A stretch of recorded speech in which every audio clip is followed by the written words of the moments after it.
प्रिय आत्मा, मैं अत्यंत आनंदित हूं अपने हृदय की थोड़ी सी बात आपसे कर पाऊंगा। इसलिए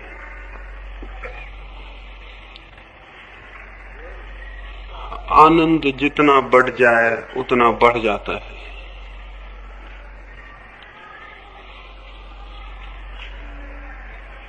जो मुझे दिखाई पड़ता है,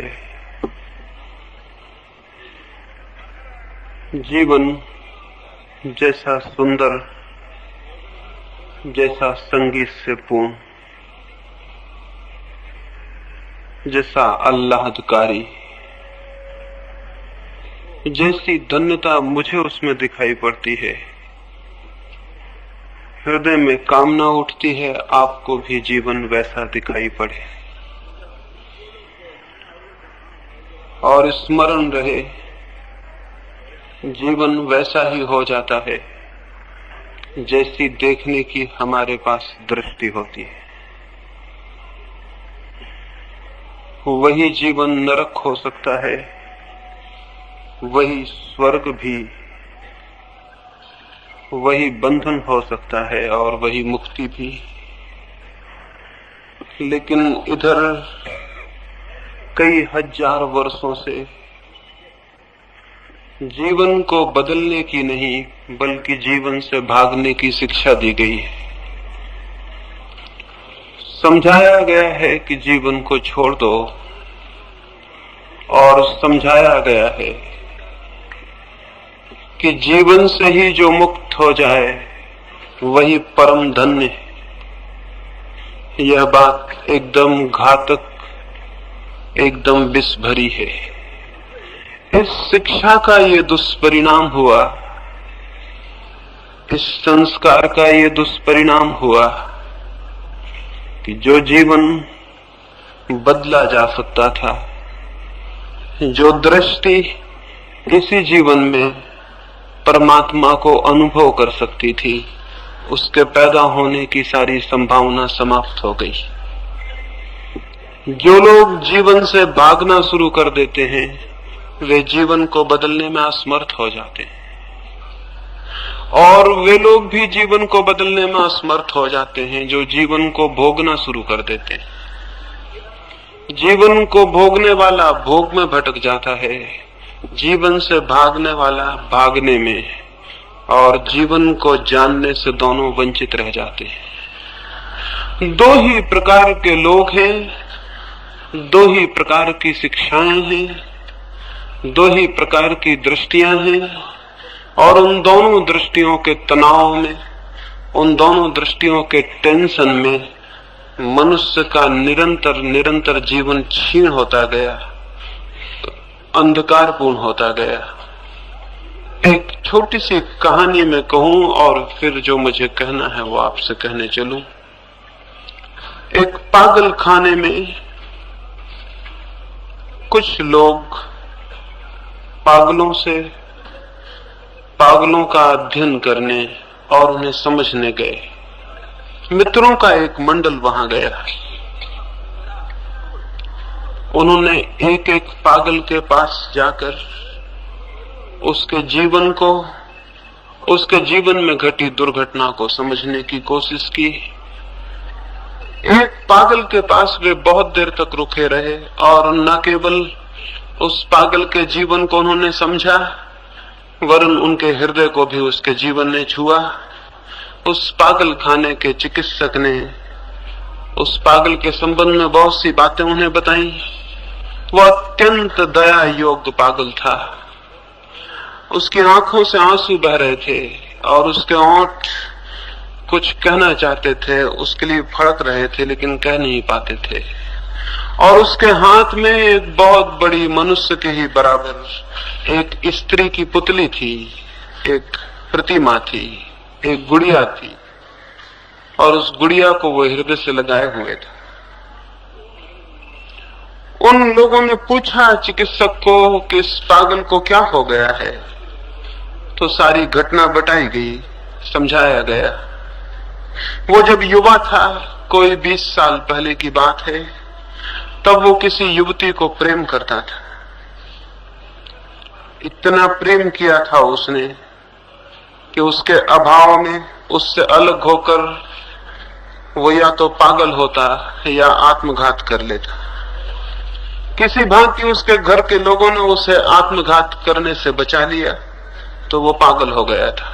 और तब से इन 20 वर्षों में उस युवती की गुड़िया को बनाकर उससे ही प्रेम किया करता था, उससे ही बातें किया करता था।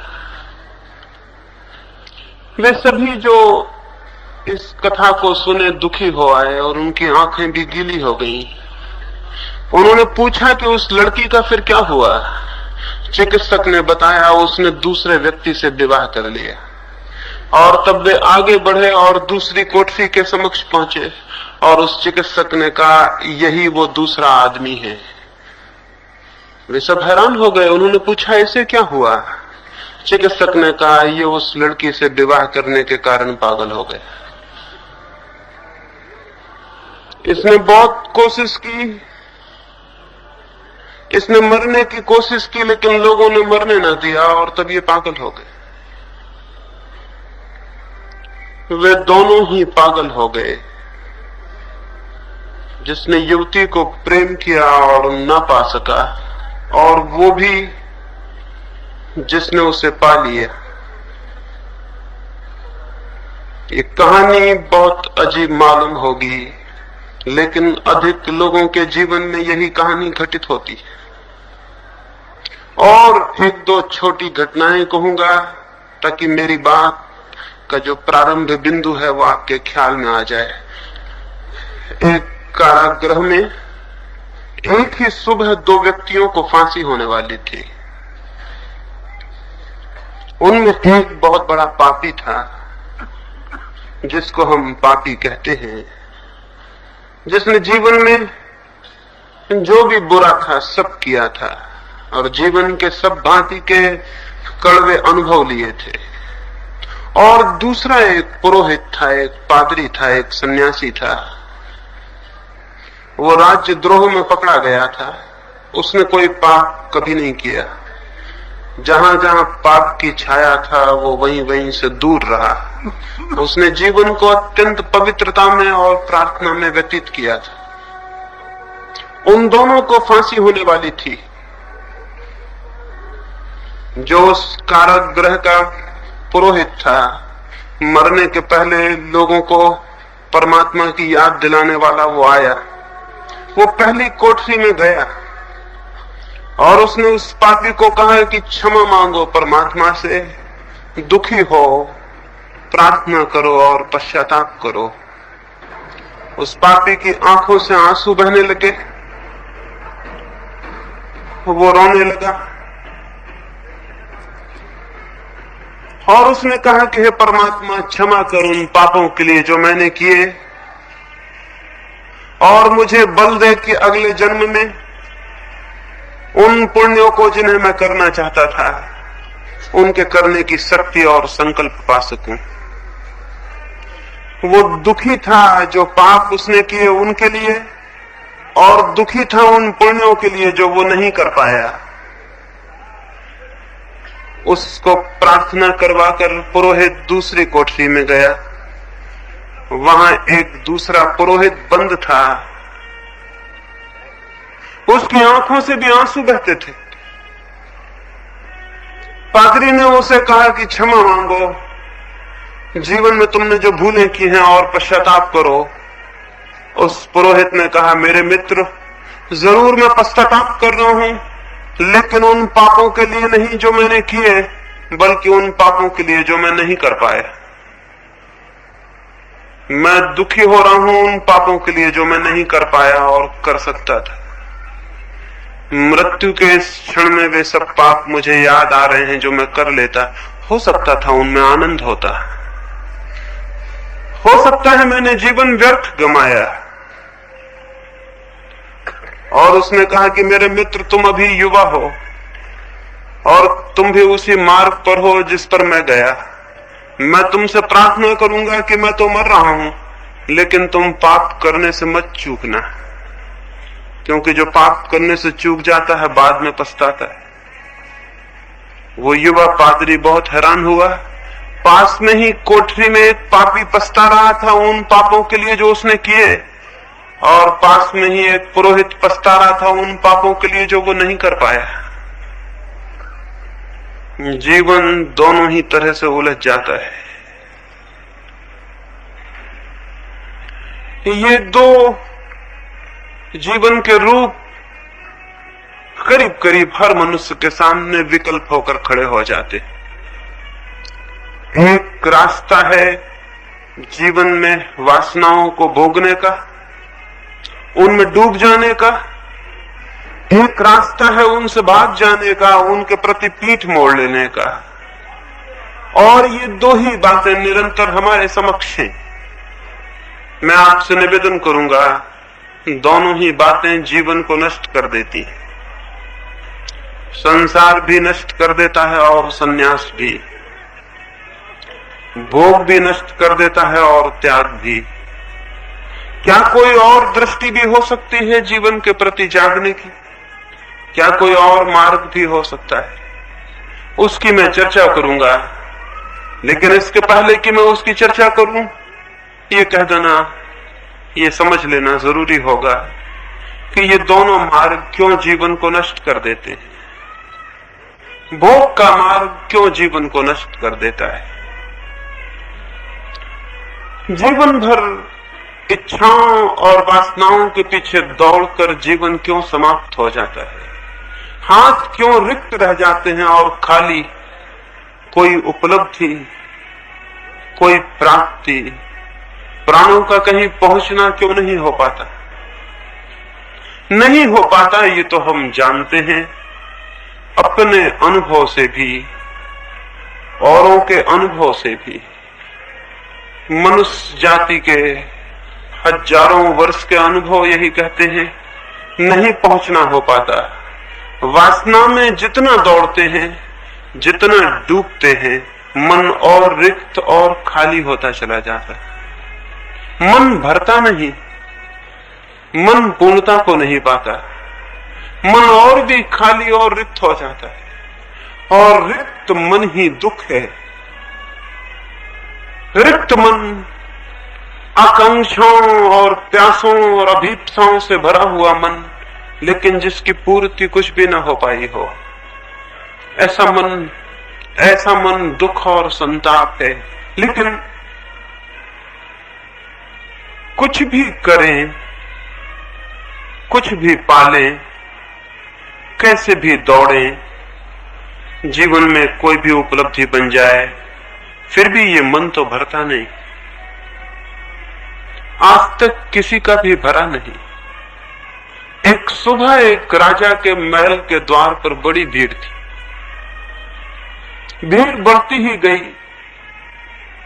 सुबह से सांझ हो गई, धीरे धीरे पूरी राजधानी ही राजमहल के द्वार पर इकट्ठी हो गई। एक बड़ी उपद्रव की बात हो गई थी, एक बड़ी उलझन की बात हो गई थी। सारा गांव उत्सुक हो गया था, राजा बड़ी मुसीबत में पड़ गया था। सुबह सुबह एक भिक्षु ने उसके दरवाजे पर भिक्षा मांगी थी। राजा ने उससे कहा था कि तुम पहले याचक हो, जो भी मांगोगे मैं दे दूंगा। भिक्षुक ने कहा एक बार सोच लें, क्योंकि ऐसा भी हो सकता है कि न दे पाए। ऐसे में कोई बड़ी मांग लेके नहीं आया हूं, देखते हैं मेरा भिक्षा पात्र बहुत छोटा है, इससे ज्यादा मांगूंगा भी तो रखूंगा कहां।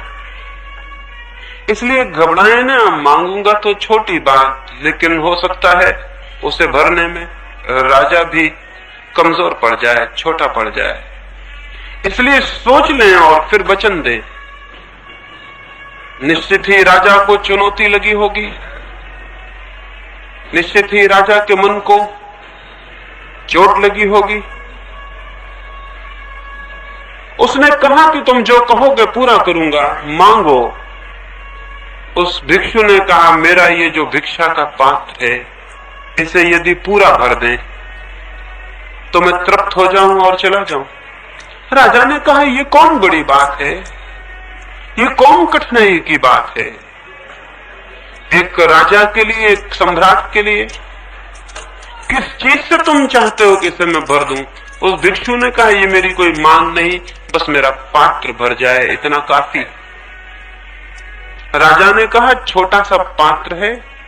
अपने खजांचियों को कहा कि जाओ हीरे जवाहरातों से भर दो।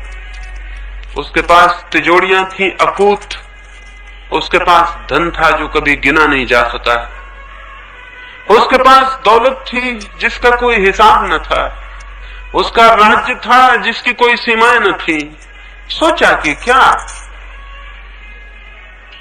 भिक्षा पात्री जब कोई भिक्षु लेके आ गया है और पूरे भरने की मांग की है तो क्या अनाज के दानों से भरूं? तो उसने भर दिया पूरा भिक्षा पात्र, भरने की कोशिश की। उसी कोशिश में सांझ हो गई थी, उसकी सारी तिजोरियां खाली होती गई। वो भिक्षा पात्र बड़ा अजीब था, वो भरता ही ना था। धीरे धीरे उसके अकूत खजाने खाली हो गए और संध्या की जब उदासी उतरने लगी नगर पर, तब राजा के महल में भी घनघोर अंधकार छा गया। वो भिक्षा पात्र भरता ही ना था। सुबह से सांझ हो गई थी, जितनी संपत्ति राजा के पास थी वो डाल चुका था और वो भिक्षु खड़ा था और राजधानी के लोग इकट्ठे होते चले गए थे। अजीब थी बात, भिक्षुक बड़ा साबित हो रहा था सम्राट से। हमेशा ही ऐसा हुआ है, भिक्षुक हमेशा सम्राट से बड़ा है। सम्राट चुक जाए लेकिन भिक्षुक का मन कभी भरता नहीं, वो भिक्षु का पात्र भी नहीं भरता था। आखिर राजा ने कहा, क्षमा कर दो, भूल हो गई। भिक्षुक ने कहा, पहले ही कह देते तो इतनी देर मुझे क्यों खड़ा रहना पड़ता? इतना ही तो कहना था कि नहीं भर सकूंगा, मैं चला जाता। राजा ने कहा, लेकिन जाते समय इतना बता जाओ, ये पात्र कैसा है? ये कैसा मैजिक, ये कैसा जादू का पात्र, ये भरता क्यों नहीं? उस भिक्षु ने कहा, इसमें कुछ रहस्य नहीं, एक मनुष्य की खोपड़ी से इसे मैंने बनाया है, इसमें कोई जादू नहीं। मरघट से खोपड़ी खोद लाया हूं, उसी से इसे बनाया है। अब इसे दुनिया में कोई भी भर नहीं सकता है। मनुष्य के खोपड़ी में जो बैठा है मन, वो कब भरा जा सका? कौन सा मनुष्य का मन भरा जा सका है, कब भरा जा सका है? और क्या पता है कि मन बिल्कुल भिक्षुक है। मन एकदम मांगता ही चला जाता है, मांगता ही चला जाता है। मन के मांगने का कोई अंत नहीं आता। कितना ही मिल जाए तो भी मांग समाप्त नहीं होती है। एक फकीर अकबर से मिलने गया था। उसके मित्रों ने उससे कहा था कि अकबर से कहो, इतना तुम्हें प्रेम करता है तो हमारे गांव में एक छोटा सा स्कूल, एक मदरसा खोल दे। तो फकीर गया। जब वो पहुंचा तो अकबर सुबह की नमाज पढ़ रहा था। वो फकीर पीछे खड़ा हो गया मस्जिद में।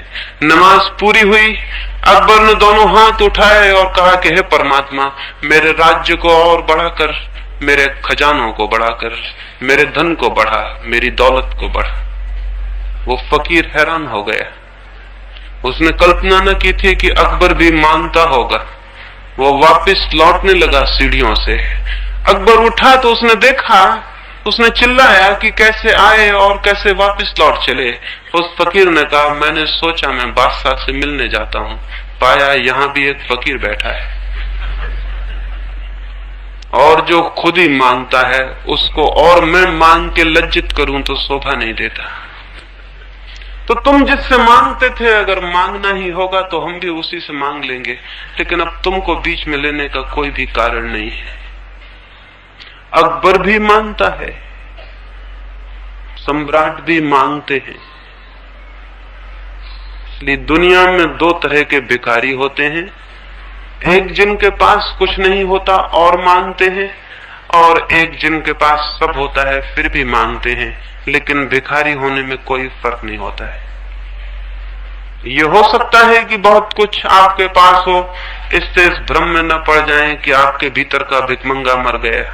भिखमंगा मरता ही नहीं, भीतर का भिखारी समाप्त ही नहीं होता। मन मांगे चला जाता है। क्यों मांगे चला जाता है? और जो भी मिलता है उससे पूर्ति क्यों नहीं होती? क्या है बात? इतना इकट्ठा कर लेते हैं फिर भी मन का खालीपन जहां के तहां बना रहता है, सुरक्षित, उसमें कोई फर्क नहीं पड़ता। आपके पास जरूर कुछ ना कुछ होगा, सबके पास कुछ ना कुछ है। क्या उस कुछ से आपके मन का कोई कोना भी भरा? कोई कोना, छोटा मोटा कोना भी, अगर मन का कोई छोटा मोटा कोना भी भर गया हो तो आशा बन सकती है कि कभी पूरा मन भी भर जाएगा। लेकिन अगर मन का कोई कोना भी नहीं भरता, जो भी हम इकट्ठा कर लेते हैं उससे मन की इंच भर जमीन भी नहीं भरती, तो फिर हम कितना ही इकट्ठा कर लें उससे मन नहीं भर सकेगा। जरूर कोई बात है जहां हम इकट्ठा करते हैं और जहां मन की रिक्तता है, ये कोई दो तल पर होगी। इन दोनों के तल अलग होंगे, इसलिए हम एक तरफ इकट्ठा भी करते चले जाते हैं, दूसरी तरफ मन खाली का खाली भी रहा आता है। शायद हम जो भी इकट्ठा करते हैं वो मन में पहुंचता ही नहीं, इसके अतिरिक्त और कोई अर्थ नहीं हो सकता। जो हम इकट्ठा करते हैं वो मन में पहुंचता ही नहीं, पहुंचेगा भी कैसे? जो भी हम इकट्ठा करते हैं वो बाहर है और मन भीतर है, और जो भी हम इकट्ठा करते हैं वो बाहर है और मन भीतर है। भीतर और बाहर का संबंध ही क्या? भीतर और बाहर का जोड़ ही क्या? ऐसे ही है जैसे मेरा घर खाली हो, मैं पड़ोस के घर में सामान इकट्ठा करता रहूं, तो मेरा घर इससे कैसे भर जाएगा? हाँ, पड़ोस का घर भर जाएगा, लेकिन मैं तो खाली रहूंगा। मन है खाली, जो खाली है वो भीतर है, और जो भराव की सारी चेष्टा है वो बाहर है। बाहर और भीतर का कहीं कोई मेल नहीं होता। बाहर चीजें इकट्ठी होती चली जाती हैं, भीतर दरिद्रता सुरक्षित बनी रहती है। इसीलिए तो कितना ही धन हो, दरिद्रता नहीं मिटती, पॉवर्टी नहीं मिटती, भिखमंगापन नहीं मिटता। किसी का नहीं मिटा, सिकंदर का नहीं मिट सकता, नेपोलियन का नहीं मिट सकता, स्टालिन या हिटलर का नहीं मिट सकता, हेनरी फोर्ड या कार्नेगी का या किसी और का नहीं मिट सकता। कितना ही धन हो, कार्नेगी मरता था तब उसके पास 4 अरब रुपए थे, लेकिन मरते वक्त बहुत उदास था। और किसी मित्र ने पूछा कि इतने उदास हो, तुम तो प्रसन्नता से मरो, कम से कम तुमने तो बहुत इकट्ठा किया। कार्नेगी ने कहा, सब योजनाएं असफल हो गई, मेरे इरादे 10 अरब इकट्ठा करने के थे और केवल 4 ही मैं इकट्ठा कर पाया।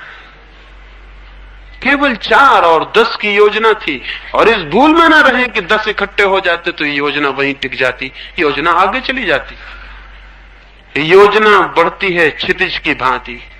आकाश को देखते हैं ना, रोज जमीन को छूते हुए दिखता है, पास में ही आकाश जमीन को छू रहा है, और फिर बढ़ते चले जाएं, बढ़ते चले जाएं। आप बढ़ते हैं, आकाश भी बढ़ता चला जाता है। अब तक कोई आदमी पहुंच नहीं सका उस जगह जहां आकाश जमीन को छूता हो। असल में आकाश जमीन को कहीं छूते ही नहीं, सिर्फ दिखाई पड़ता है। और दिखाई इसलिए पड़ता है कि आंखें हमारी कमजोर हैं। अगर आंखें हमारी और तेज हों, और दूरभेदी हों, और पारदर्शी हों, और असीम तक खोज पाती हों, तो फिर आकाश कहीं छूता हुआ मालूम नहीं पड़ेगा। आंख की सीमा ही आकाश के छूने की सीमा बन जाती है। ऐसे ही जैसे जैसे हम आगे बढ़ते हैं वासना में, भोग में, इच्छा में, वो जो डिजायर, वो जो वासना है, आगे बढ़ती जाती है, और लगता है कि थोड़ी दूर और आगे चलें तो मिलना हो जाएगा। लेकिन कितने ही आगे बढ़ जाएं, फासला उतना ही होता है जितना था। अलाइस नाम की लड़की का, छोटी सी लड़की का जीवन पढ़ा होगा। परियों की कथाएं हैं अलाइस की, तो झूठी कहानियां हैं, लेकिन दुनिया में कुछ ऐसे अद्भुत लोग हुए हैं कि उन्होंने झूठी कहानियों से ऐसे सच कह दिए जो कि सत्य के नाम पर लिखे बड़े से बड़े ग्रंथों में भी उपलब्ध नहीं है। और सत्य के नाम से लिखे ग्रंथों पर तो बहुत झगड़े हो गए हैं, लेकिन छोटी छोटी कहानियों में कुछ लोग कह गए हैं जिन पर कोई झगड़ा नहीं हुआ, और इसलिए आज भी उन कहानियों में छिपी हुई सच्चाइयां बड़ी बड़ी अद्भुत रूप से ताजी और जिंदा है। अभी उन पर कोई खून खच्चर नहीं हुआ, अभी उन पर कोई मस्जिद और मंदिर नहीं बने, अभी पंडित और पुरोहित ने कोई लड़ाई नहीं लड़ी, वो दूर ताजी और स्वच्छ और जीवित है। ऐसी अलाइस की एक कहानी है, वो स्वर्ग में पहुंच गई परियों के देश में, और वहां जमीन से गई परियों के देश तक तो जरूर थक गई होगी, कौन नहीं थक जाता है। इतनी लंबी यात्रा, छोटी सी लड़की, वो बहुत थक गई, उसे भूख और प्यास लगाई। जैसे ही उसने देखा जाके तो सूरज उग रहा था, स्वर्ग में सुबह हो रही थी, और परियों की रानी एक वृक्ष के नीचे खड़ी थी, और उसके हाथ में मिठाइयों का थाल था, और वो रानी उसे बुला रही थी कि आओ। वो पास ही एक दरख्त की छाया में खड़ी दिखाई पड़ रही थी। अलाइस ने दौड़ना शुरू किया, वो दौड़ने लगी तेजी से, भूख थी तेज, प्यास थी गहरी, दौड़ना था जरूरी, थकी थी फिर भी दौड़ी, क्योंकि नहीं तो फिर प्यास और भूख कैसे मिटेगी। प्रलोभन था तीव्र, सामने ही वो रानी बुलाती थी। वो दौड़ती गई, दौड़ती गई, दौड़ती गई, दोपहर हो गई, सूरज सिर पे आ गया। वो घबरा के खड़ी हो गई और उसने चिल्ला के पूछा कि क्या मामला है। सुबह से दोपहर हो गई, दौड़ते दौड़ते मेरे और तुम्हारे बीच का फासला उतना का उतना है। वो रानी अब भी खड़ी है और बुलाए जा रही है, और उस रानी ने कहा ये ज्यादा सोच विचार मत करो, क्योंकि जो सोच विचार करता है उसका दौड़ना बंद हो जाता है। तुम तो दौड़ो और आओ, कोशिश करो, जरूर पहुंच जाओगी। वो फिर भागने लगी और सांझ हो गई और सूरज ढलने लगा, और वो अलाइस थक के गिर पड़ी, और उसने देखा रानी अब भी खड़ी, लेकिन फासला उतना का उतना है। उसने घबरा के चिल्ला के पूछा, ज्यादा फासला नहीं होगा, क्योंकि बातचीत हो सकती थी। उसने चिल्ला के पूछा कि कैसी दुनिया है तुम्हारी, सुबह से सांझ हो गई, दौड़ते दौड़ते यहाँ फासले समाप्त नहीं होते, ये कैसे रास्ते हैं तुम्हारी दुनिया के कि कहीं पहुंचाते नहीं। उस रानी ने कहा, पागल, किसी दुनिया में कोई रास्ता कहीं नहीं पहुंचाता है, और तुम्हारी दुनिया में भी दौड़ना होता है, फासले समाप्त नहीं होते। जैसी तुम्हारी दुनिया है वैसी ये दुनिया है, इस दुनिया में भी कोई फासला समाप्त नहीं होता है। दौड़े कितना ही, जहां जन्म के समय पाया था अतृप्त और खाली, मरने के समय वहीं पाएंगे अतृप्त और खाली। मरने के और जन्म के बिंदु में कोई फर्क नहीं होता, चित्त वहीं के वहीं होता है। तो बाकी जीवन की दौड़ कहां विलीन हो जाती है? विलीन हो जाती है एक ऐसे काम में जो बिल्कुल एब्सर्ड है, जो बिल्कुल मूढ़तापूर्ण है। मन है भीतर, दौड़ चलती बाहर, रिक्तता है भीतर, एम्प्टीनेस है भीतर, भरते हैं बाहर, सीधा अंधापन है। फिर क्या क्या करें? भीतर कैसे भरें? भीतर कैसे रिक्तता से मुक्ति हो जाए और भीतर एक फुलफिलमेंट, एक पूर्णता, एक परितृप्ति, एक भराव उपलब्ध हो कि भीतर कोई कोना भी रोता हुआ और प्यासा और भूखा न रह जाए, भीतर सब तृप्त हो जाए। ये कैसे हो? इस ख्याल में कि बाहर की कोई कोशिश सफल नहीं होती, कुछ लोग बाहर से भागना शुरू कर देते। स्वभावता सीधा गणित यही कहता है कि अगर बाहर की दौड़ से कुछ नहीं होता तो भागो बाहर से। लेकिन आपको क्या पता है, बाहर से भागेंगे तो भी भीतर नहीं पहुंच सकते। बाहर से भागना भी बाहर ही भागना है। कोई आदमी धन इकट्ठा करने को दौड़ता हो, दूसरा आदमी धन को त्याग करने के पीछे लग जाए, दोनों हालत में दोनों व्यक्ति बाहर ही होते हैं। धन को इकट्ठा करने वाला भी, धन को छोड़ने वाला भी, क्योंकि धन बाहर है और दोनों की दृष्टि बाहर होती है। तथाकथित संसारी बाहर होता है, सन्यासी भी बाहर होता है। सन्यासी उल्टा खड़ा हुआ है संसारी से, लेकिन भीतर नहीं है। एक आदमी अपने मकान के बाहर सीधा खड़ा हुआ है, दूसरा आदमी शीर्षासन कर रहा है, मकान के बाहर ही खड़ा हुआ है, लेकिन इससे वे कोई भीतर नहीं पहुंच जाता। उल्टा खड़ा हुआ आदमी भी बाहर ही होता है, सीधा खड़ा हुआ आदमी भी बाहर होता है, भीतर इससे कोई पहुंचता नहीं। संन्यास, तथा कथित संन्यास, एक प्रतिक्रिया है, एक रिएक्शन है। बाहर सुख नहीं मिलता, बाहर की खोज से कुछ होता नहीं, इसलिए बाहर को छोड़ने के लिए दौड़ने लगो, लेकिन दौड़ोगे कहां? ठीक उल्टी दौड़ शुरू हो जाएगी।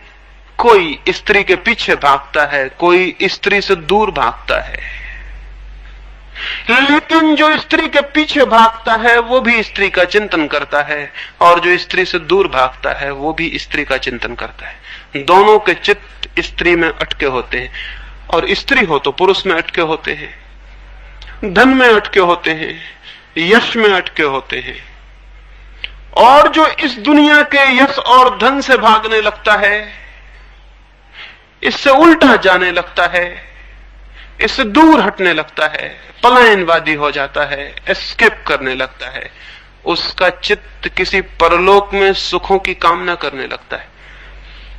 वो सोचने लगता है कि यहां मैंने स्त्रियां छोड़ी तो स्वर्ग में अप्सराएं मिलनी चाहिए, नहीं तो स्वर्गों की कल्पनाएं कौन करे, और वहां अप्सराओं की कल्पनाएं कौन करे, और यहां मैंने जो कुछ छोड़ा वो मुझे वहां कई गुना ज्यादा होकर मिलना चाहिए। इसलिए उसकी कल्पनाएं, उसकी वासनाएं किसी दूरगामी लोक पर स्थिर हो जाती, लेकिन इससे कोई अंतर नहीं पड़ता। स्वर्ग की खोज भी बाहर है, परलोक की खोज भी बाहर है, और इसलिए न संसारी का मन भरता है और न सन्यासी का मन भरता है, दोनों ही रिक्त और खाली रह जाते। फिर संसारी जिस जिस बात को भोगता है, निरंतर खोजता है जिन जिन वासनाओं को, जितनी उन वासनाओं की पटरी पर उसकी दौड़ होती है, उतनी ही वासनाएं और गहरी और प्रगाढ़ हो जाती। जिन जिन रास्तों से हम बार बार गुजरते हैं, वे रास्ते मजबूत हो जाते हैं, वे रास्ते हमारे जीवन के सहज मार्ग हो जाते हैं। फिर उन्हीं रास्तों पर हमें दौड़ना पड़ता है, फिर उन्हीं रास्तों पर हम रोज रोज पुनरुक्त होते हैं, रोज उन्हीं को रिपीट करते हैं, वो और गहरे होते चले जाते हैं। धीरे धीरे जीवन जड़ लीकों पर दौड़ती हुई मशीनों की भांति हो जाता है। विलियम जेम्स एक होटल में बैठा हुआ था एक बार अमेरिका की, सामने से एक रिटायर्ड सेना से अवकाश प्राप्त एक वृद्ध जनरल निकल रहा था। वो अपने सिर पे कुछ सामान लिए हुए था। विलियम जेम्स अपने मित्र से बातें करता था, बातें करते करते उसे मजाक सूझी और उसने जोर से चिल्ला के कहा, अटेंशन। वो जो बाहर सैनिक जा रहा था अपने सिर पर बोझ लिए, वो एकदम से अटेंशन खड़ा हो गया, उसका बोझ नीचे गिर पड़ा। 2 साल हो चुके थे उसे नौकरी छोड़े हुए, लेकिन दिमाग ने एक लीक पकड़ ली थी। अटेंशन सुनते ही लीक काम कर गई, जड़ की तरह वो खड़ा हो गया, सामान उसका नीचे गिर पड़ा। उसमें बोतलें थी दवा की, वो टूट गई, उसमें कुछ और सामान था वो फूट गया। उसने आके जेम्स को कहा कि ये कैसा मजाक करते। जेम्स ने कहा कि मैं तो अटेंशन कह रहा था, आपका इससे क्या संबंध। उस आदमी ने कहा, जीवन भर इस एक शब्द के ही केंद्र पर मैं घूमा, यद्यपि मुक्त हो गया मिलिट्री से, लेकिन चित्त ने लीकें बना ली, रास्ते बना ली, उन्हीं पर जड़ होकर घूमता हूं। मुझे तो अगर मैं मर भी जाऊं और कोई कह दे अटेंशन, तो मैं अटेंशन खड़ा हो जाऊंगा। उसने कहा कि मैं अगर मर भी जाऊं और कोई जोर से कह दे अटेंशन, तो मैं एकदम अटेंशन खड़ा हो जाऊंगा। मेरे बस के ही बाहर है मामला। चित्त जिस चीज को पुनरुक्त करता है, उसी चीज में गहरे से गहरे उसकी जकड़ होती चली जाती है। वासनाओं के पीछे चलने से वासनाएं मिटती नहीं, वासनाएं और गहरी और तीव्र और घनीभूत हो जाती। इसीलिए बच्चे से कहीं बूढ़ा ज्यादा वासना युक्त होता है। बच्चे में वासनाएं शुरू होती हैं, बूढ़े में जड़ हो गई होती हैं। इसलिए तो बच्चे में एक भोलापन है जो बूढ़े में विलीन हो जाता है। उसके चित्त की सब ताजगी विलीन हो जाती है, सब चीजें जड़ हो जाती हैं। कुछ बातों को उसने निरंतर पुनरुक्त किया, रोज रोज दोहराया, वे ही रास्ते मजबूत हो गए, वो जड़ यंत्र की भांति हो गया। वासना जड़ करती है, लेकिन वासना से भागने वाला भी जड़ हो जाता है। वासना से भागने वाला भी जड़ हो जाता है। जड़ इसलिए हो जाता है कि उसके चित्त का केंद्र भी वासना है। वो भी चित्त के केंद्र पर वासना को ही छोड़ने में लगा है। वो भी वासना से भयभीत है। उसने भी वासना को जाना और समझा नहीं। अगर जान लेता और समझ लेता तो मुक्त हो जाता। उसने भी वासना को देखा और पहचाना नहीं। वो भी वासना से भयभीत होकर भाग रहा है। वो भी एक छाया से डरा हुआ है और रोज रोज भागता है। और स्मरण रखें, जिससे हम भयभीत हो जाते हैं वो हमें और भयभीत कराने लगता है, और जिससे हम डर जाते हैं वो हमें और परेशान करने लगता है। हमारे कमजोर क्षणों में वो लौट लौट के आने लगता है, और जिससे हम डर जाते हैं वो हमारे स्वप्नों में प्रविष्ट हो जाता है, वो हमारे गहरे अचेतन में प्रविष्ट हो जाता है, वो हमारी कामनाओं में रस लेने लगता है। इसलिए साधु जो काम जागने में नहीं कर पाते वो नींद में और सपनों में कर लेते। इसलिए तो साधु नींद से डरता है, घबराता है, क्योंकि दिन भर जिसको रोका है वो नींद में सपना बन के सताने लगता है, परेशान करने लगता है। साधुओं और सन्यासियों की कथाएं सुनी होंगी जिनमें अप्सराएं आके उनको परेशान करती हैं। क्या पागलपन की बात है। कोई भगवान ने कोई मिनिस्ट्री खोल रखी है कहीं कि वो आके और लोगों को सताएं और अप्सराएं आएं और साधुओं के सामने नग्न नाचे? ये कोई धंधा खोल रखा भगवान ने कहीं? लेकिन साधुओं की ही दमित वासनाएं, खुद को निरंतर किसी वासना को जबरदस्ती दबाया हो तो वही वासना किसी कमजोर क्षण में साकार खड़ी हो जाती है सामने। कोई और कहीं से आने वाला नहीं है। लेकिन जिस चीज से डर के हमने आंखें बंद की हैं, स्मरण रखें, वो आंखें बंद करने से पीछा नहीं छोड़ देगी, वो और भीतर प्रविष्ट हो जाएगी और भीतर प्रविष्ट हो जाएगी। आप जितनी आंख बंद करते चले जाएंगे वो उतनी और प्राणों में धंसती चली जाएगी, और एक दिन आप पाएंगे कि वासना ही आपकी आत्मा बन गई। जो जितना दमन करेगा वासना का, वासना उसके भीतर प्रविष्ट होती चली जाएगी। एक कथा मैंने सुनी है कि इंद्र ने, वही कथा है, वही उसी मिनिस्ट्री की जिसकी मैंने बात की, वो इंद्र के हाथ में है कई हजारों सालों से। इंद्र को यही धंधा सौंपा हुआ है कि वो साधु सन्यासियों को अप्सराएं भेज भेज के डिगाता रहे। पता नहीं ये इंद्र भी कोई पुराने जमाने का पॉलिटिशियन है, कौन है, क्या मामला है, इसको इस गंदे काम को करने में कैसे रस आ रहा है, और एक दो दिन में समाप्त भी नहीं हो रहा, वो चल रहा हजारों साल से। 3 मुनियों के बाबत इंद्र को खबर लगी कि वे बहुत गहरी साधना में प्रविष्ट हो गए हैं। उसने उर्वशी को कहा कि तीनों के सामने जाके नग्न नृत्य कर। उर्वशी गई। उसने 7 दिन तक तो तैयारी की, स्वाभाविक, साधारण स्त्रियां भी खूब तैयारी करती हैं। उर्वशी तो अप्सरा थी, 7 दिन लग गए हो तो कोई आश्चर्य नहीं। और इसलिए कोई ये न कहे कि आजकल की स्त्रियां ही बिगड़ गई और बहुत तैयारी कर रही हैं। ग्रंथों में लिखा हुआ है 7 दिन तक उर्वशी ने तैयारी की, मेकअप किया। वो गई, वो जाकर 3 साधुओं के समक्ष नाचने लगी। वो अद्भुत रूप सी होकर आई थी। वो नाचती गई, लेकिन थोड़ी देर में ही परेशान हो गई, क्योंकि वे तीनों एकटक उसे देखते रहे, लेकिन न तो कोई प्रभावित हुआ और न कोई डरा और भागा। 2 में से कोई भी काम हो जाता तो उर्वशी सफल हो जाती। न तो उनमें से कोई प्रभावित हुआ और लोलुप हुआ, न उनमें से कोई डरा और भागा। 2 में से कोई भी काम हो जाता तो उर्वशी सफल हो जाती। वो तीनों बैठे रहे और देखते रहे। उर्वशी थक गई, ऊब गई, परेशान हो गई। सब भांति उसने उपाय किए, लेकिन वो तीनों बैठे थे और देखते रहे। आखिर उसने अपने ऊपर के वस्त्र निकाल के अलग कर दिए। उसके ऊपर के वस्त्रों के फेंकते ही एक मुनि चिल्लाया कि बस अब हद हो गई, अब बर्दाश्त के बाहर है।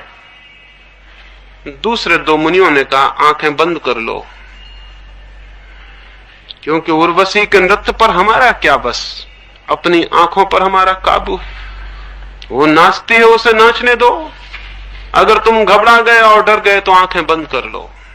उस मुनि ने आंखें बंद कर ली। आंखें बंद करते ही उसे दिखाई पड़ा उर्वशी इतनी सुंदर कभी भी नहीं थी जितनी बंद आंखों में दिखाई पड़ने लगी। जिसने भी आंखें बंद की हैं उसको यह सदा दिखाई पड़ा है। बंद आंख जिंदगी में जो है उसे बड़ा बड़ा रूपक, बड़ा मोहक आकृति दे देती है, बड़ी सम्मोहक, बड़ी हिप्नोटाइजिंग ताकत दे देती। कभी भी किसी चीज को आंख बंद करके देखें तो पता चल जाएगा। भयभीत होकर आंख बंद कर लें किसी चीज पर और फिर पाएंगे जो बाहर था उससे बहुत ज्यादा सुंदर भीतर है। सपने बहुत सुंदर हैं यथार्थ से। खुली आंख यथार्थ देखती है, बंद आंख सपने देखने लगती है, और सपने तो बहुत मनमोहक है। उसने आंख बंद की, वो घबराया। उसने पीठ फेर ली, वो और घबराया, उठ के भागने लगा और उसकी कामना की उर्वशी उसके पीछे नृत्य करने लगी। उसकी आंखों में भीतर डोलने लगी, उसके प्राणों में उसके घुंघरू सुनाई पड़ने लगे। लेकिन दो अभी बैठे थे और देखे जाते थे। उर्वशी ने नीचे के वस्त्र भी निकाल कर फेंक दिए, वो पूरी नग्न हो गई। दूसरा मुनि चिल्लाया अब हद हो गई, अब बर्दाश्त के बाहर है। तीसरे मुनि ने कहा तो फिर आंखें बंद कर लो, क्योंकि उर्वशी पे हमारा क्या बस, अपनी आंखें हैं, जो नहीं देखना चाहता बंद कर ले। दूसरे मुनि ने आंखें बंद कर ली। जो पहले मुनि के साथ हुआ था वही उसके भी साथ हुआ। वो भागने लगा और उर्वशी उसका पीछा करने लगी। अभी तीसरा मुनि आंखें खोले बैठा था। अब उर्वशी मुश्किल में पड़ गई इस तीसरे व्यक्ति के साथ। अब और कुछ उघाड़ने को न रहा, वो पूरी नग्न हो गई थी, उसने सब वस्त्र फेंक दिए थे। अब कुछ भी न था जो ढका हुआ हो। अब बड़ी कठिनाई हो गई, अब बड़ी मुश्किल हो गई, अब बड़ी बेचैनी हो गई। और वो मुनि भी अजीब था, वो बोला कि कुछ और उघाड़ने को हो तुम उघाड़ लो, क्योंकि हमने तो आंख न बंद करने का तय किया। और मैं देख रहा हूं कि जिन्होंने आंखें बंद की वो भागे चले जा रहे हैं और उनके माथों पे पसीना है। तो मैंने तो आंखें न बंद करने का तय किया। अब तुम कृपा करो और अपनी चमड़ी को भी निकाल के अलग कर दो ताकि मैं और गहरे देख सकूं, और अगर वहां भी कोई पर्दा हो तो उसको भी उघाड़ के फेंक दो ताकि मैं और गहरे देख सकूं। मैं आज तुम्हें तुम्हारी पूर्णता और पूरी नग्नता में ही देख लेना चाहता हूं। अब और कुछ उघाड़ने को नहीं था। चमड़ी के बाद फिर कुछ भी उघाड़ने को नहीं है। वहां तो जो कुछ है वो सब छिपाने को है। वो उर्वशी भागने लगी और वो मुनि उर्वशी का पीछा करने लगा। वो उर्वशी घबराई कि कहीं वो चमड़ा ना उखाड़ ले। वो भागती हुई इंद्र के पास पहुंची। उसने कहा कि बचाओ, एक अद्भुत आदमी से मिलना हो गया है। वो कह रहा है कि चमड़ा उखाड़ के भी अंदर कुछ हो तो हम उसे देख लेना चाहते हैं। ऐसे आदमी से कभी मिलना नहीं हुआ। ये आदमी तो बड़ा अजीब है। इसके दो साथी तो आंख बंद किए और भाग गए, लेकिन ये आंखें खोले ही बैठा रहा। मैं आपसे निवेदन करता हूं, न तो वासना में निरंतर घूमकर कोई कभी वासना से मुक्त होता है और तृप्ति को पाता है, और न वासना से भागकर कभी कोई किसी भी अर्थ में वासना से मुक्त हो पाता है। लेकिन जो व्यक्ति भी आंखें खोलकर जीवन के सत्यों को देखने की तैयारी करता है, आंखें खोलकर जीवन धीरे धीरे उसके सामने अपना सारा सम्मोहक रूप खो देता है।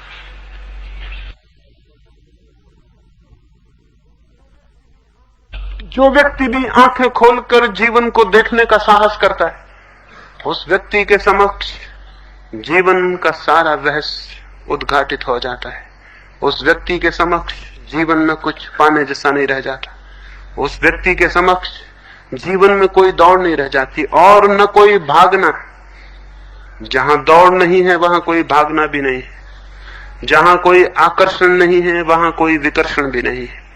और जहां कोई राग नहीं है वहां कोई वैराग्य भी नहीं है। आंखें खोलकर अगर कोई जीवन को देखने में समर्थ हो जाए तो एक तीसरी, एक अत्यंत ही भिन्न दिशा का उद्घाटन होता है और उसके अतिरिक्त कभी कोई जीवन के दुख से और जीवन की पीड़ा से न मुक्त हुआ है और न हो सकता है। आंखें खोलकर देखना। दो मार्ग मैंने कहे, एक राग का मार्ग है, एक विराग का। तीसरे मार्ग को मैं कहता हूं वीतराग का। आंखें खोलकर देखना। जीवन मिला है, जीवन एक अद्भुत खोज, एक अद्भुत लोक है जिसमें हम जागें और खोजें और देखें और स्मरण रखें, जिस चीज को भी पूरा पूरा देख लेंगे उससे ही मुक्त हो जाएंगे। जहां हम पूरा नहीं देख पाते वहीं रस सरकता रह जाता है और जहां जहां निषेध हो वहां वहां रस और भी पैदा हो जाता है। यहां इस दरवाजे पर हम लिख के टांग दें कि भीतर झांकना मना है, फिर यहां से निकलने वाला कोई भी इतना शक्तिशाली नहीं हो सकता कि बिना भीतर झांके की आकांक्षा लिए निकल जाए। बहुत कम लोग ही होंगे जो यहां से बिना झांके निकल जाएं और निकल भी जाएंगे तो पछताएंगे। पीछे लौट के देखने के मन में आकांक्षा जगी रहेगी। मन सहज ही उत्सुक हो जाता है जहां निषेध। इसलिए जिसने भी अपने मन के ऊपर निषेध किया वो अपने हाथ से एक उपद्रव में पड़ जाएगा और पीड़ा भोगेगा। निषेध न करें, लेकिन इसका क्या यह अर्थ है कि भोग करें? क्या इसका यह अर्थ है कि जीवन जो कुछ भी दिखाए उसी में डूब जाएं और जीवन जो आकर्षण दे उन्हीं में विलीन हो जाएं? नहीं, आकर्षण है ही इसलिए कि बहुत गहरे निषेध है। अगर चित्त पर कोई निषेध ना हो तो आप हैरान हो जाएंगे, चित्त पर कोई आकर्षण भी नहीं रह जाता है। और अगर फिर भी मालूम पड़े कोई आकर्षण तो उस आकर्षण से भागे ना, उस आकर्षण से पीठ ना मोड़े, क्योंकि जिसने पीठ मोड़ी आकर्षण उसका पीछा करेगा। अगर कोई आकर्षण दिखाई पड़े तो फिर पूरी सजगता को लेकर उस आकर्षण को जानने ही चले जाएं। पूरी खुली आंख से उस आकर्षण के पर्दों को गिरने दें, उसके एक एक वस्त्र को गिरने दें और खोजें वहां तक जहां तक की हड्डी और मांस न आ जाएं और जहां सारा आकर्षण विलीन न हो जाए। अगर पैनी और खोजने वाली आंखें हों तो दुनिया में कोई आकर्षण ऐसा नहीं है जो राग सिद्ध न हो। लेकिन हम आंख बंद कर लेते हैं, या तो हम मोह में आंख बंद कर लेते हैं या हम द्वेष में आंख बंद कर लेते हैं। या तो हम आंख बंद कर लेते हैं तीव्र आकर्षण में और या हम आंख बंद कर लेते हैं तीव्र विकर्षण में। दोनों हालतों में आंखें बंद हो जाती हैं और बंद आंखें जीवन में सारे दुख का कारण है। कैसे आंख खोली जा सके? जीवन के सत्यों के प्रति कैसी आंख खोली जा सके? पहली बात, पहला सूत्र हमेशा स्मरण रखें, अगर दूसरे की शिक्षाओं को पकड़ के आपने जीवन में खोज की, आपकी आंख कभी नहीं खुल सकेगी। आपकी आंख कभी नहीं खुल सकेगी, क्योंकि जीवन के तथ्यों को आप किन्हीं सिद्धांतों की आड़ से देखना शुरू कर देंगे और तभी निष्पक्ष न हो पाएंगे। अगर आप क्रोध को देखने गए, हजारों साल से सिखाया गया है क्रोध बुरा है। अगर आप सेक्स को देखने गए, सिखाया गया है सेक्स बुरा है। अगर इस बुरेपन के भाव को लेकर गए तो आप देख ना पाएंगे, क्योंकि देखने के लिए अत्यंत निष्पक्ष, अनप्रेजुडिस्ड, बिल्कुल तटस्थ मन चाहिए और ये मन तो पक्षपात से भरा हो गया। और जहां पक्षपात है वहां देखना असंभव है। अगर मैं आपके पास आऊं ये सोच के कि ये बहुत बुरे आदमी हैं, तो मैं करीब करीब ये निष्कर्ष लेकर लौट जाऊंगा कि आप बुरे आदमी थे। और एक दूसरा आदमी आए ये निष्कर्ष लेके पहले से कि आप बहुत भले आदमी हैं, वो करीब करीब निष्कर्ष लेकर लौट जाएगा कि आप बहुत भले आदमी हैं। वो जो खोजने आया था उसे खोज लेगा, जिंदगी बहुत बहुत जटिल है, उसमें सब कुछ है, बुरा और भला, उसमें अंधेरा है और उजाला है, उसमें छाया है और उसमें प्रकाश है, और कोई तथ्य ऐसा नहीं है जिसमें कि अंधेरा पक्ष ना हो और प्रकाश से भरा पक्ष ना हो।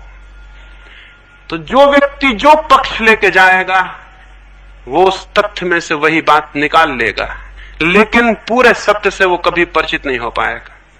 पूरे सत्य से वही परिचित हो सकता है जो अत्यंत निष्पक्ष मन लेकर जीवन के तथ्यों का निरीक्षण करता है। तो क्रोध का निरीक्षण करें, लड़े नहीं, भोग ना करें। क्रोध आ जाए तो क्रोध में डूब ना जाएं, और क्रोध आ जाए तो राम राम राम राम जप के उससे बचने की कोशिश ना करें। क्रोध आ जाए तो उसका निरीक्षण करें, स्वागत करें। जीवन ने एक तथ्य भेजा है, उसको जाने और पहचाने।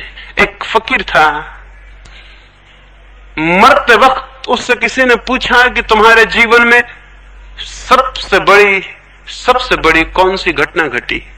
उस फकीर ने कहा, मेरे पिता मर रहे थे और उन्होंने मुझे मेरे पास बुलाया, तब मैं 13 वर्ष का था, और उन्होंने मेरे कान में कहा कि देख बेटे, मेरे पास तुझे देने को कुछ भी नहीं, कोई संपदा मैंने इकट्ठी नहीं की, क्योंकि मैंने पाया कोई भी संपदा वस्तुतः संपदा नहीं, इसलिए मेरे पास तुझे देने को कुछ भी नहीं। लेकिन फिर भी एक बात जिसके द्वारा मैं धीरे धीरे फकीर रहते हुए भी बादशाह हो गया, एक बात जिसके द्वारा मेरे पास कुछ भी नहीं था फिर भी सब कुछ था, एक बात कि जिससे मेरे लिए और मेरे पीछे और मुझे देखकर बादशाहों को भी ईर्ष्या जगने लगी, वो बात मैं तुझसे कह दूं, शायद तुझे स्मरण रह जाए, शायद कभी तेरे बेवक्त काम आ जाए। तो उस युवक ने उनसे पूछा कि कौन सी बात?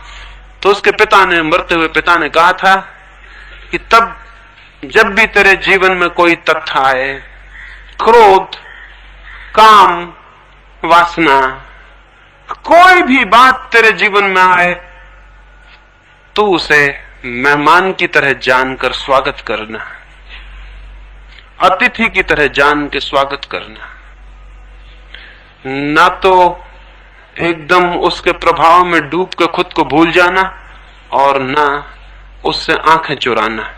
स्वागत करना घर आए अतिथि का अत्यंत प्रेम से, और निरीक्षण करना बहुत गहरा, क्या क्या उसमें छिपा है। उस युवक ने जीवन भर इसका प्रयोग किया। मरते समय वो भी अपने मित्रों से कह सका कि अगर मुझे ये सूत्र न मिला होता तो मेरा जीवन पानी में खींची गई लकीरों की भांति व्यर्थ हो जाता, लेकिन मैंने जीवन के एक एक तथ्य का अत्यंत धैर्यपूर्वक स्वागत किया, निरीक्षण किया, ऑब्जर्वेशन किया, देखा, और मैं हैरान हो गया। मैंने पाया कि उन सभी तथ्यों के निरीक्षण करते ही करते उन तथ्यों में जो भी अशुभ था वो विलीन हो गया और जो शुभ था वो शेष रह गया। क्रोध के भीतर भी कुछ है, क्रोध के भीतर भी कुछ है जो बच जाए, क्रोध के भीतर भी कुछ है जो बच ही जाना चाहिए। जिस व्यक्ति में क्रोध ना हो उसमें कोई तेज ही नहीं होता, उसमें कोई तेजस्विता नहीं होती, उसके भीतर कोई पोटेंसी नहीं होती, वो नपुंसक होता है, इम्पोटेंट होता है, उसके भीतर कोई बल नहीं होता, उसके भीतर कोई ओज नहीं होता। क्रोध में भी कुछ है, लेकिन जिसके भीतर क्रोध होता है हम देखते हैं वो तो नरक हो गया, हम देखते हैं वो तो आग में जल रहा है और तड़फ रहा है। आग से घर में दिया भी जलाया जा सकता है और घर में आग भी लगाई जा सकती। इससे आग न तो बुरी हो जाती कि उससे आग लग जाती है और घर जल जाता है, लेकिन उससे दिया भी जलाया जा सकता है और अंधेरे में प्रकाश भी किया जा सकता है। आग में कुछ है जो बचाया जा सकता है, आग में कुछ है जो छोड़ा जा सकता है। ठीक क्रोध में भी कुछ है, सेक्स में भी कुछ है। जिस व्यक्ति में सेक्स ही ना हो, जिस व्यक्ति के भीतर काम वासना न हो, उस व्यक्ति से कुछ भी क्रिएट नहीं होता, कोई सृजन नहीं होता उससे। अब तक दुनिया में उन लोगों ने जिनके भीतर कोई काम की वासना नहीं थी बचपन से, उनके भीतर कोई सृजन पैदा नहीं हुआ। न उनसे एक गीत पैदा हुआ, न उनसे एक संगीत की लहर जन्मी, न उन्होंने एक चित्र बनाया, न उन्होंने एक गांव बसाया, न उन्होंने बगीचे लगाए और फूल पैदा किए। उनसे कुछ भी नहीं हुआ। जीवन में जो भी सृजनशीलता है, जो भी क्रिएटिविटी है, वो सेक्स का हिस्सा है। लेकिन हम तो देखते हैं एक आदमी सेक्स के जीवन में पड़ जाता तो उसका जीवन सिवाय दुख और पीड़ा के और ग्लानि के और शक्तिहीनता के कहीं भी नहीं जाता। जरूर सेक्स के भीतर जो भी अशुभ है वही पकड़ लिया जाता है और जो शुभ है वो छूट जाता है। शुभ को खोजने के लिए बहुत पैनी आंख चाहिए। और स्मरण रखें, छोटे से बीज को प्रकृति छिपाती है तो सख्त खोल में छिपा देती, सख्त खोल ऊपर चढ़ा देती, भीतर बीज को छिपा देती। अगर हम सख्त खोल से ही डर के वापस लौट आए तो फिर बीज कभी बोया नहीं जाएगा। लेकिन हम जानते हैं सख्त खोल बीज की दुश्मन नहीं है, बीज की सुरक्षा है। बीज को डालें खेत में, जमीन में, सख्त खोल गल जाएगी और टूट जाएगी और अंकुर निकल आएंगे। उन कोमल अंकुरों की सुरक्षा के लिए सख्त खोल थी। मनुष्य के जीवन में जिसे भी हम बुरा कहते हैं, मैं बुरा नहीं कहता, मैं कहता हूं वो सख्त खोल की तरह है, उसके भीतर बड़े कोमल अंकुर छिपे हुए हैं। जो आदमी क्रोधी होता है, अगर किसी भी दिन क्रोध की शक्ति से पूरी तरह परिचित हो जाए, वही क्षमावान हो जाता है। क्रोध के भीतर क्षमा छिपी है, और जिस आदमी के जीवन में क्रोध नहीं है उसके जीवन में क्षमा कभी नहीं होगी। क्या आपको पता है, जिस आदमी के भीतर बहुत ज्यादा काम की वासना होती है, वही व्यक्ति सचमुच में कभी ब्रह्मचर्य को उपलब्ध हो पाता है, अन्यथा दूसरा व्यक्ति नहीं।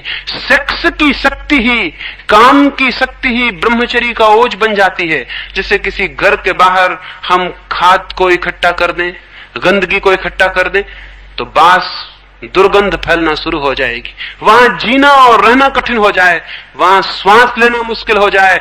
लेकिन जो जानता है वो उस खाद को बगिया में डाल देता है और बीज बो देता है, और बीजों से पौधे निकलते हैं और फूल आते हैं, और उन फूलों में जो सुगंध है वो उसी खाद से खिंच के निकलती है। वो उसी का ट्रांसफॉर्मेशन है, वो उसी का रूपांतरण है।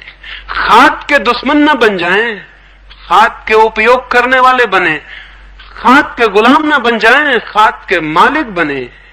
जीवन में जो भी वासनाएं हैं वे सारी की सारी वासनाएं खाद बन सकती हैं आत्मा के फूलों के लिए, लेकिन जो उनसे लड़ता है वो कैसे उन्हें खाद बना पाएगा। और जो उनमें डूब जाता है वो दुर्गंध में डूब जाता है, और जो उनसे भागता है वो सुगंध से वंचित रह जाता है। समझ लें, फिर से दोहराता हूं, जो खाद में डूब जाता है वो दुर्गंध में डूब जाता है, और जो खाद से भागने लगता है वो सुगंध से वंचित रह जाता है। जो खाद का उपयोग करता है और खाद को रूपांतरित करता है वो दुर्गंध से मुक्त होता है और सुगंध को उपलब्ध होता है। जीवन का भी सूत्र यही है। जीवन में जो भी है परमात्मा के जीवन में, वो जो भी मिला है प्रकृति से, वो सब छिपा हुआ सौभाग्य है। उससे घबराएं ना, उससे भागे ना, उसमें डूब भी ना जाएं। फिर क्या करें?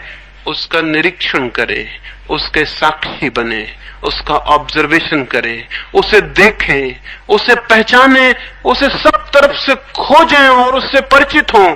उसमें कुछ भी अपरिचित ना रह जाए। जिस दिन क्रोध को कोई पूरा जान लेता है, क्रोध से मुक्त हो जाता है। लेकिन क्रोध का जो तेज था, जो वीर्य था, क्रोध का जो ओज था, वो उसमें बच रहता है, वो निर्वीर्य नहीं हो जाता। जो काम को, सेक्स को पूरा समझ लेता है, सब तरफ से उसे खोजता है, देखता है, निरीक्षण करता है, बारीक से बारीक उसके पहलू में प्रवेश करता है, सूक्ष्म से सूक्ष्म उसको पहचानता है, वो सेक्स से मुक्त हो जाता है। उसी के भीतर ब्रह्मचर्य का जन्म होता है, उसी के भीतर वो सारी शक्ति दिव्य ऊर्जा में बदल जाती है। तो मैं आपसे निवेदन करूं, तीसरा है मार्ग, न तो भोग का, न दमन का, वरन रूपांतरण का।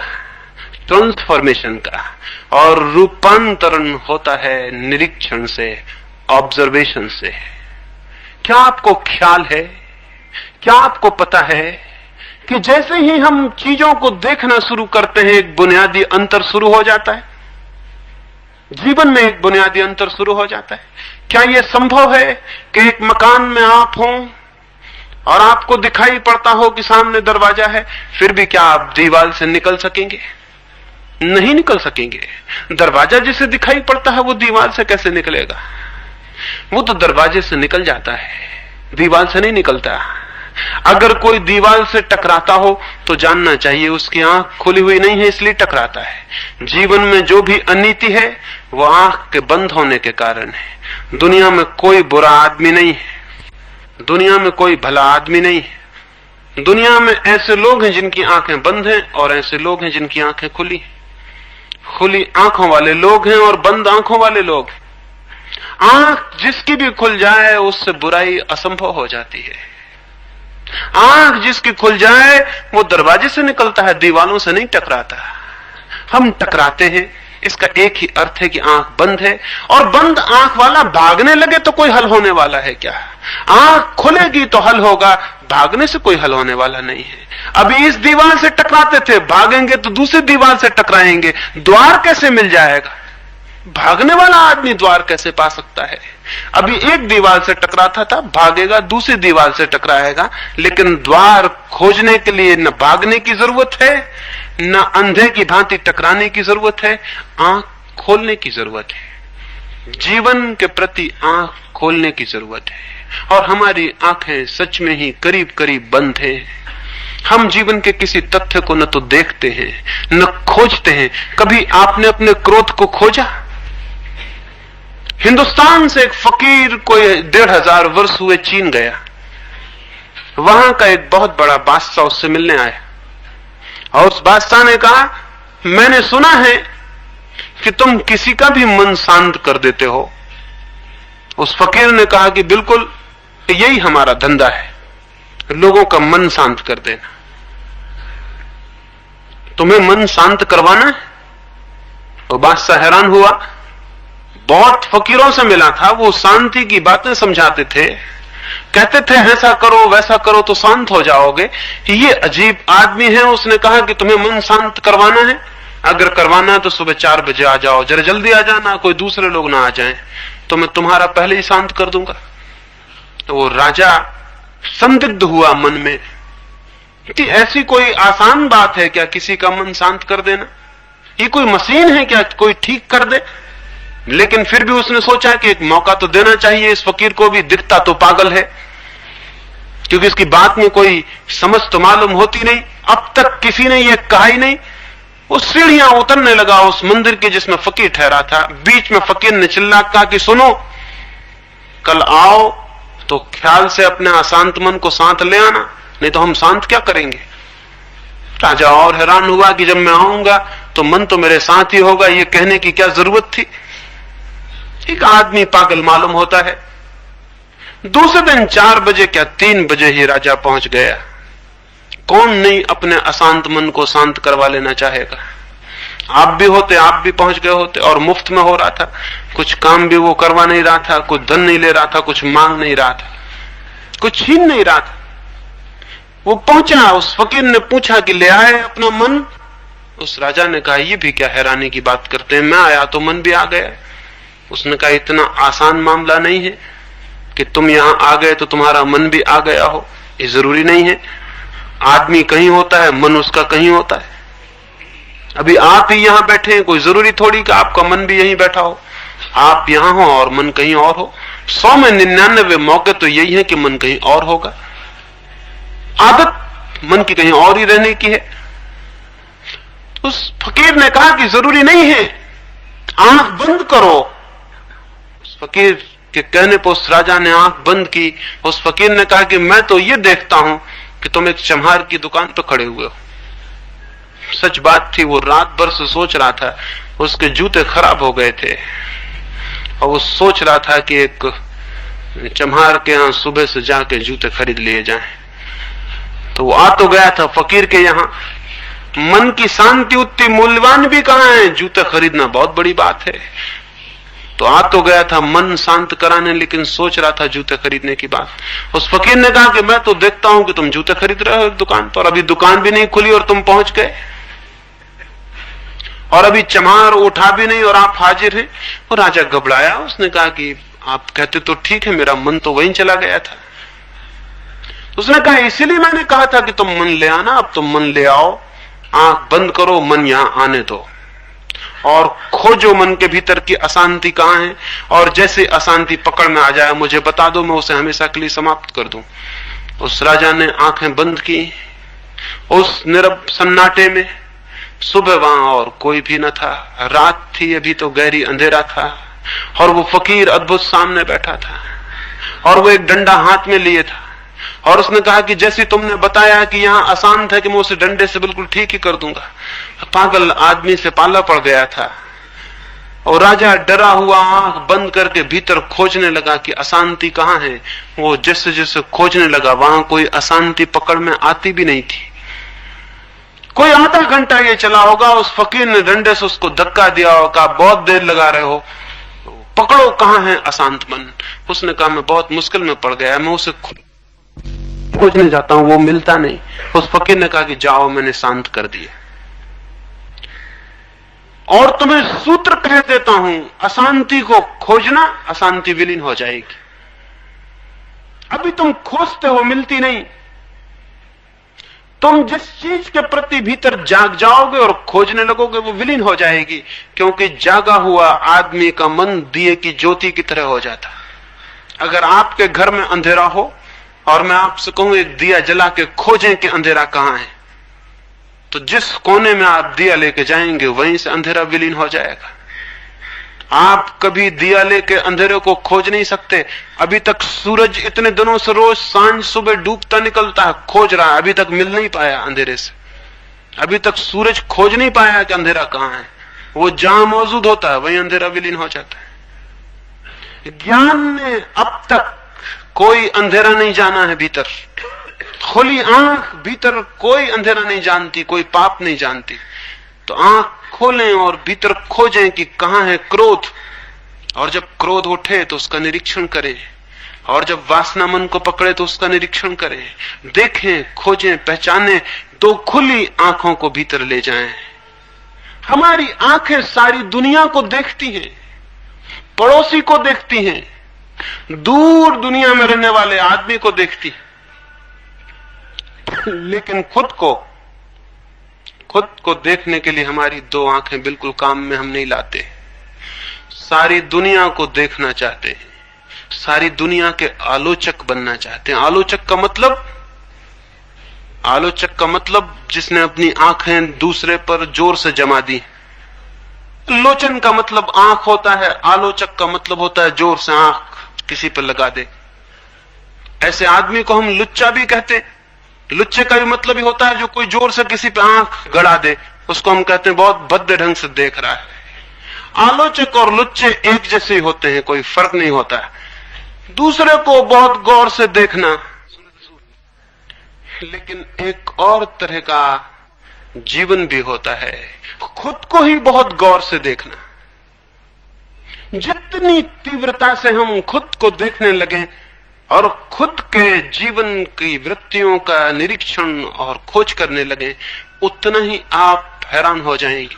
एक बहुत अद्भुत सूत्र का जन्म होगा।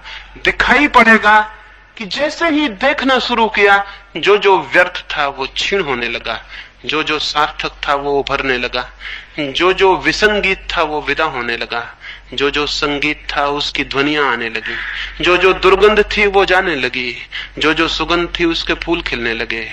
मनुष्य की आत्मा में बहुत है, बहुत। उसे हम बाहर से भरना चाहते हैं, हम पागल हैं। इसलिए वो कभी बाहर से भर नहीं सकती, भर सकती है भीतर से, लेकिन भीतर अभी बीज पड़े हैं। उन बीजों को अगर हम फूल बना सकें तो भीतर एक बगिया बन जाए और भीतर सब भर जाए। लेकिन उन बीजों को हम फूल नहीं बना पाएंगे, क्योंकि जिसने कभी अपने भीतर जाके देखा भी ना हो, वो अपने भीतर के बीजों को कैसे खोजेगा? वो उस खजाने को कैसे खोजेगा जिसके ऊपर ही बैठा हुआ है? एक गांव में एक भिखमंगा मरा, वो 30 वर्ष से एक ही जगह बैठ के भीख मांग रहा था। उसने बहुत भीख मांगी थी, लेकिन भीख मांगने से कहीं कुछ होता है? भीख मांगने से कभी कोई समृद्ध होता है? वो भी समृद्ध नहीं हुआ था, मर गया। एक ही जगह बैठा रहा था अपने गंदे कपड़े फैलाए हुए। तो मोहल्ले के लोगों ने सोचा उसको तो दफनाएं, उसके कपड़ों को जलवाएं, और उन्होंने सोचा कि 30 वर्ष तक ये भिखमंगा यहां उपद्रव करता रहा, बैठा गंदगी फैलाता रहा, तो इस जमीन को भी थोड़ा बहुत खोद के हटा दें और दूसरा मिट्टी लाके इस पे डाल दें। तो उन्होंने 1-1 फीट, 4-6 फीट का हिस्सा जमीन खोदी। खोदते ही वो हैरान रह गए, उस 1 फीट नीचे ही बहुत बड़ा खजाना गड़ा हुआ था। और वो भिखमंगा 30 साल उसी खजाने पे बैठा हुआ भीख मांगता रहा, लेकिन उसने कभी जमीन ही न खोदी जिस पे वो बैठा हुआ था। और हम में से भी मुश्किल से कभी कोई उस जमीन को खोदता है जिस पे हम बैठे हुए हैं। और वहां निश्चित खजाने हैं। उन्हीं खजानों को तो कोई क्राइस्ट पा लेता है, कोई मोहम्मद, कोई कृष्ण, कोई राम, कोई बुद्ध, कोई महावीर। उसी खजाने को पाके नाच उठता है आनंद से, समृद्ध हो जाता है, मालिक हो जाता है। और हम उसी खजाने पे बैठे भिक्षा पात्र लिए भीख मांगते रहते हैं। और 30 साल बाद, जब 30 साल के अभ्यास से हम खूब बड़े भारी भिखमंगे हो जाते हैं और मरते हैं, तो हमारे मरने के बाद दूसरे लोग जमीन साफ करने के लिए और हमको हटाने के लिए इंतजाम करेंगे। लेकिन हम खुद कभी भी इस ख्याल से नहीं भरते कि जब मैं पैदा हुआ हूं और मेरे भीतर जीवन इतनी लहरें ले रहा है और मेरे भीतर प्राण थिरक रहे हैं और मेरे भीतर एक चेतना है, एक होश है, एक आत्मा है, मैं जीवित हूं, जीवंत हूं। जब मेरे भीतर जीवन लहरें ले रहा है, तो कहीं इस जीवन के लहरें लेते हुए व्यक्तित्व के पीछे ही कोई सागर तो नहीं छिपा, कोई खजाना तो नहीं छिपा?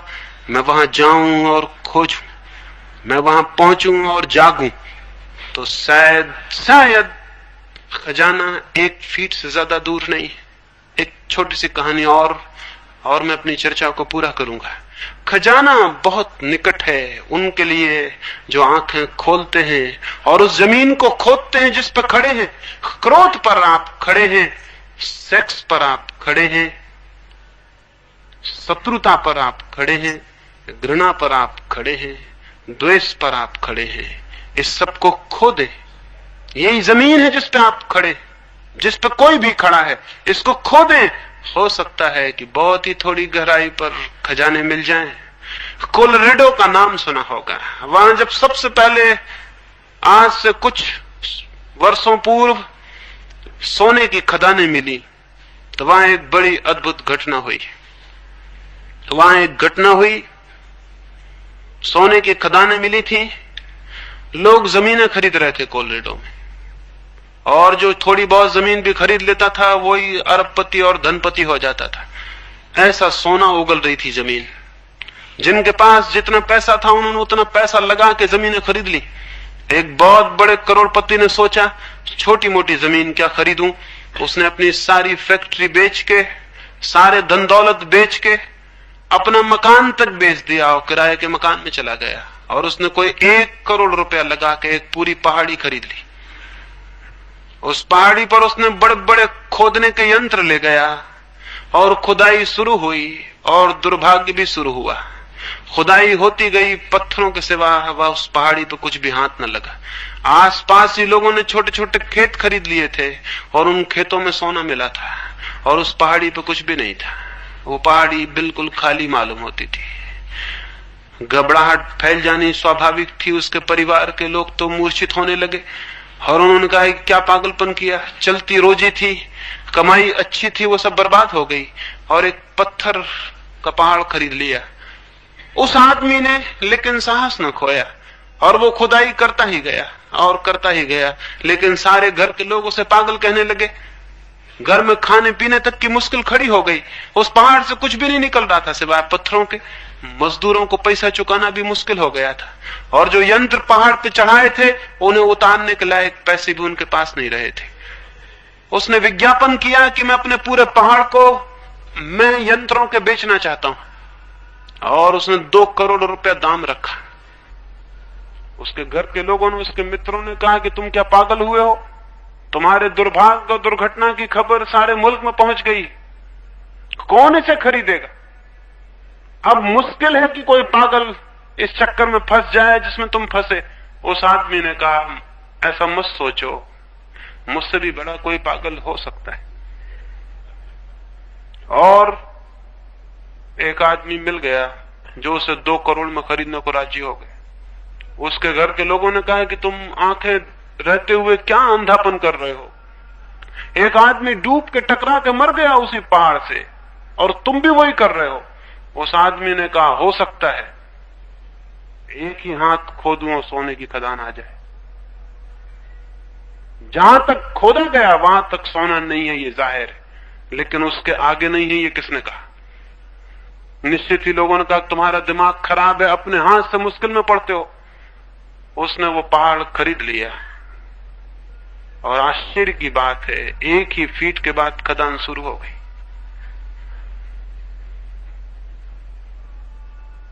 1 ही फीट के बाद खदान है। कोलोरेडो मत जाइए, जिस जमीन पे आप बसते हैं वहीं खोद डालिए। और उस खदान को खोदने के लिए कोई बहुत बड़े मशीन और उपकरण की जरूरत नहीं, सिर्फ निरीक्षण का उपकरण चाहिए, सिर्फ देखने वाली आंखें चाहिए, खोजने वाली आंखें चाहिए, इंक्वायरी करने वाली, ऑब्जर्व करने वाली, निरीक्षण करने वाली चित्त की दशा चाहिए। तो अपने निरीक्षक हो जाएं, अपने साक्षी हो जाएं और देखें और डरे ना, घबराएं ना, आंख बंद ना करें। आंख बंद करने वाले धर्मों ने ही मनुष्य को धर्म से वंचित किया है। एक ऐसे धर्म की दुनिया में जरूरत है जो खुली आंखों वाला हो, आंख बंद करने वाला नहीं। एक ऐसे धर्म की जरूरत है जो खुली आंख से जीवन को देखने के लिए समर्थ बनाए, साहसी बनाए, हिम्मत दे और कहे कि खोजो, हर एक व्यक्ति एक अद्भुत खदान है, लेकिन जो खोजता ही नहीं उसके हाथ में पत्थर के सिवाय कुछ भी नहीं पड़ता, और जो खोजता है उसे सोने की खदानें निश्चित उपलब्ध हो जाती है। अगर एक भी मनुष्य को मनुष्य जाति में कभी अपने भीतर स्वर्ण की खदानें मिली हैं, तो हर एक दूसरे मनुष्य को मिल सकती हैं, क्योंकि कोई एक मनुष्य दूसरे मनुष्य से बहुत भिन्न नहीं है। हम अपने पाप में भी समान हैं, हम अपने भीतर परमात्मा में भी समान हैं। स्मरण रखें, हम अपने पापों में भी समान हैं तो हम अपने परमात्मा में भी समान होंगे। एक और छोटी कहानी में कहूं और फिर चर्चा पूरी करूं। एक चर्च में एक पादरी ने एक संध्या अपने सुनने वालों से कहा कि कुछ जरूरत पड़ गई है चर्च को, कुछ थोड़े से धन की जरूरत है और मैं चाहता हूं कि सब लोग कुछ दान करें। अभी जब सभा पूरी होगी तो मैं अपनी टोपी घुमाऊंगा तो हर कोई कुछ न कुछ दान बैठे। एक ऐसा भी आदमी बैठा हुआ है जो किसी दूसरे की पराई की स्त्री से प्रेम करता है। उस स्त्री ने ही आके मुझे कहा है तो मैं उसे याद दिला दूं कि वो आदमी कम से कम $1 जरूर दे जाए, नहीं तो मैं सबके सामने उसका नाम खोल दूंगा। उस दिन उस टोपी में $19 पड़े और एक आदमी जिसने डॉलर नहीं डाला उसने थोड़े फुटकर पैसे डाले और साथ में चिट्ठी डाली, कृपा करके नाम न खोलिए, रात तक पूरे पैसे पहुंचा दूंगा। हम अपने पापों में समान हैं, अंधकार में समान हैं, लेकिन इससे घबराए ना। इससे ही सबूत मिलता है कि अगर हमारे भीतर परमात्मा भी होगा तो हम उसमें भी समान होंगे। और अगर कृष्ण के भीतर मिल जाता है और बुद्ध और महावीर के भीतर मिल जाता है तो घबराए ना। पापों में हम महावीर और बुद्ध के समान हैं तो परमात्मा में भी हम अन्य और भिन्न नहीं हो सकते, वहां भी हम समान होंगे, वहां भी हम समान हैं। सबके भीतर बैठा है कुछ जो आंखें खुलते ही उपलब्ध हो सकता है। उस तरफ थोड़ी चेष्टा करें, उस तरफ थोड़ा प्रयास करें, उस तरफ भीतर किसी संकल्प को घनीभूत होने दें, उस तरफ कोई जीवन में जिज्ञासा और अभीप्सा बनने दें। और स्मरण रखें, संसार की दिशा में कोई कितना ही प्रयत्न करे सफल नहीं हो सकता, क्योंकि वो दिशा भीतर को भरने में असमर्थ है। और परमात्मा की दिशा में कोई अल्प भी प्रयत्न करे तो निश्चित सफल हो जाता है, क्योंकि वो उसको उघाड़ देती है जो भीतर मौजूद है। कुछ पाना नहीं है, उघाड़ना है। परमात्मा बहुत निकट है, सिर्फ देखने वाली आंखें चाहिए। और ये देखने वाली आंखें कहां से लाइएगा? जिसको हम पाप कहते हैं उसी पाप के प्रति जागिए तो देखने वाली आंख पैदा हो जाएगी, और देखने वाली आंख पैदा हो जाए तो पाप विलीन हो जाता है, और जो शेष रह जाता है वही परमात्मा है।